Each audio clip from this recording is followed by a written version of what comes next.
muy bien, buena El semana domingo para que todos. entra elecciones, ¿verdad? Pues sí, ya tendremos elecciones Sí. el próximo domingo.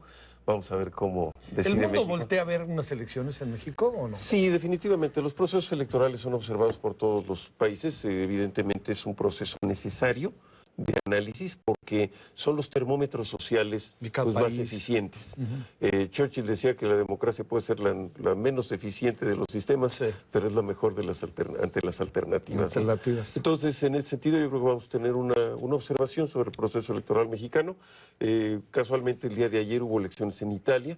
De los candidatos que se presentaron, 17 acusados de corrupción y de nexos con el crimen organizado. Pero es en Italia. Sí, claro.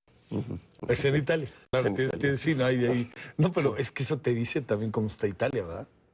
Hay toda una estructura de mercados paralelos, de sistemas informales. Por supuesto, lo comentábamos aquí hace unas semanas, el traslado de las corrientes de migración del norte de África hacia Europa, pues pasa en algún momento por algunos terrenos italianos, entre otras partes de Europa. Igual está la parte de Ceuta, igual existen otras Claro. áreas por Medio Oriente. Oye, Lorenzo, y ya le quitaron a Cuba eso que, ¿cuánto duró?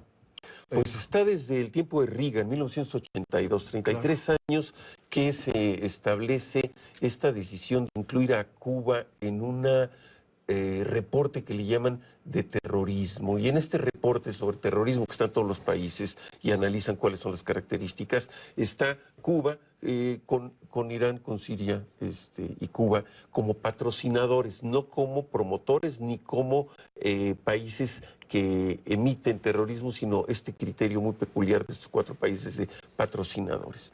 Y este es parte del proceso que estamos viendo en donde esta distinción de los antiguos enemigos acérrimos, con una beligerancia verbal profunda, tanto de Estados Unidos hacia Cuba, como por supuesto de esos larguísimos discursos de Castro contra el imperialismo yanqui, ¿no? Que llamó a Kennedy desvergonzado y ha tenido una cantidad de epítetos que ahora pues es un replanteamiento de cultura política para Cuba en mucho, cambiar este criterio de amenaza externa a un proceso de gradual replanteamiento hacia una cooperación económica, diplomática y por supuesto un cambio de discurso.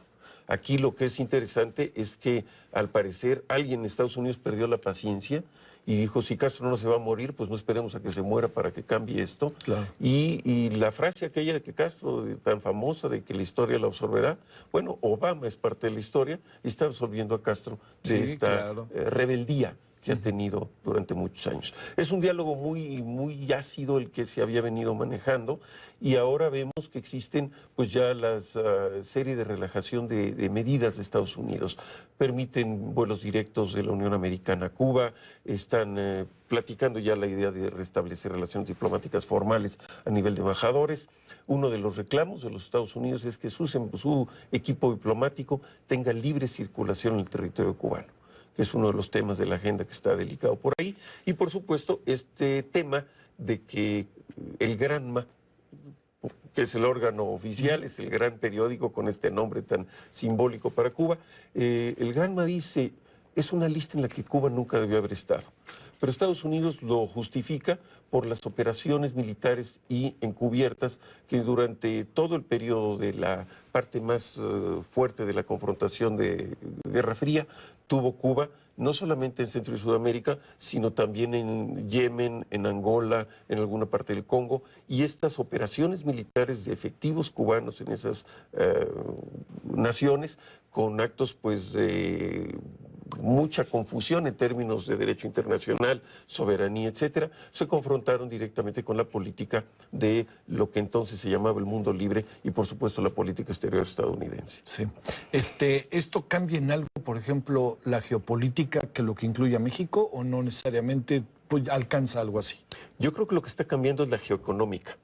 Ah, claro, es cierto. Entonces hay intereses importantes de Cuba por replantear su modelo económico. Recordemos que ante la caída del muro de Berlín, Cuba tuvo este extraño momento que llamó el periodo especial, en donde intentaron hacer algún tipo de cambio, sobre todo para que alguno de los ciudadanos cubanos tuvieran propiedad privada y cosas de ese tipo. Pero ahora lo que estamos viendo es la necesidad de explorar mejor los yacimientos del suelo marino petroleros en el Golfo de México y, por supuesto, el ampliar el gran potencial turístico que tiene Cuba como zona Sí, claro. de atractivo en el Caribe y, por supuesto, la parte de desarrollo del Caribe. Ahí otro de los temas que existen muy delicados es el reclamo de Cuba de la devolución de Guantánamo, que desde 1902 tiene ocupado Estados Unidos, según dice Cuba, de manera ilegal. Oye, a ver, otra parte, Lorenzo, que sí creo que puede entrar ahorita en el terreno de la discusión. Yo esperaba a lo mejor una reacción más fuerte de los cubanos de Miami respecto a todo este proceso. ¿Se dio y no la vimos?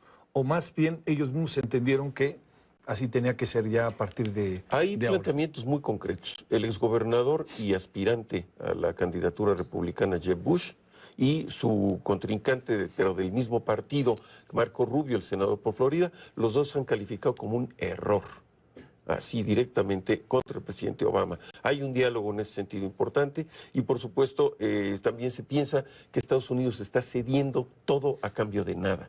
Y este es un esquema de negociación que no queda claro todavía en el Capitolio. Necesitan los votos congresionales para quitar el embargo económico y la posición tiene que ver mucho con el lobby cubano. 650,000 cubanoamericanos disidentes de Castro viven en Miami y en otras partes de Estados Unidos. Sus líderes en su momento, Jorge Mascanosa, Bebé Rebozo, Sí. fueron los grandes opositores y los grandes trabajadores a favor de la política ruda, de la política hostil de Estados Unidos hacia Cuba. Existe una lista interminable de documentos que dicen cómo Estados Unidos durante muchos años intentó derrocar a Castro, cómo las operaciones de la CIA, y es parte de la novelesca que hay en esta relación Cuba-Estados Unidos, asesinatos, intentos de envenenamiento a Castro, etcétera, y el movimiento de Castro por todo Cuba en una forma de mucha discreción y mucha secrecía. Yo siento que aquí hay un cambio de discurso. China transitó por ese cambio de discurso, lo hizo la Unión Soviética y lo hicieron de una manera muy pragmática, en donde los criterios de su ideología se quedan un poquitito retrasados y avanza más rápido la economía. Sin desechar la ideología, avanzan. China lo hizo en su momento Rusia, y lo hicieron de una manera interesante, porque los grupos que en un momento dado tenían el control de los mercados negros ante las dictaduras de partido, son los grupos que en el momento que se abren las economías se formalizan y se vuelven poderosos jugadores económicos abiertos a nivel global. Claro. Oye, una última para cerrar. Decía el otro día Obama que él sí habla con los hermanos Castro muy seguido, pero se refería a los hermanos, a Julián y al... Sí. Que parece ser que son dos personajes que paradójicamente se pidan Castro, que pueden jugar un papel importante en este proceso, incluso a nivel del propio Congreso estadounidense, ¿no? Sí, yo lo que siento es que este proceso de transición en Cuba va a requerir también de que exista una construcción y un reconocimiento de los grupos disidentes y de oposición al régimen castrista dentro de Cuba. Y veremos en un momento dado la presión de los Estados Unidos para que haya una alternancia política con un sistema democrático civil en Cuba transparente. Esto significa que tendremos que ver una nueva generación de líderes castristas en Cuba y una nueva generación de cubanos anticastristas que libremente puedan tener tres caminos: la libertad de expresión, la libertad de entrada y salida del país